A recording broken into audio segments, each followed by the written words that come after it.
আসসালামু আলাইকুম।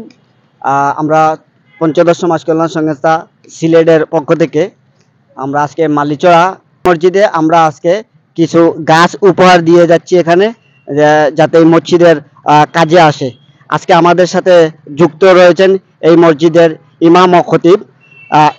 এই মুহূর্তে একটু খতিব সাহেব আমাদের সামনে দুই একটি কথা বলবেন।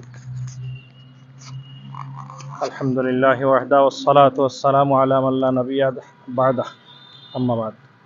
আলহামদুলিল্লাহ, খুশি লাগের যে সমাজসেবামূলক কার্যক্রম যেভাবে আমরা শুরু করছি, আল্লাহ তাআলা আমরা রেগুলার কবুল করুকা।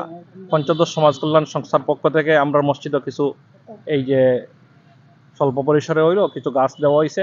আল্লাহ তাআলা এগুলার কবুল করুকা এবং এইভাবে সমাজের আরও খিদমত করার, দিনের খিদমত করার আমরা তৌফিক দান করুকা। আমিন।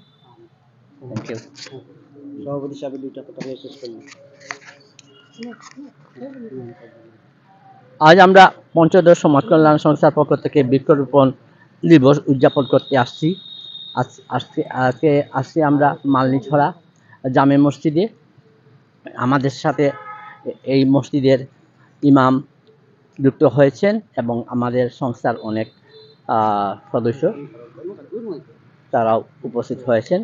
তো আশা করি আমাদের এই অগ্রযাত্রাকে সবাই বরণ করে নেবেন, আর ভবিষ্যতে আমরা আরও সুন্দর সুন্দর গাছ লাগানোর একটা পরিকল্পনা নেব।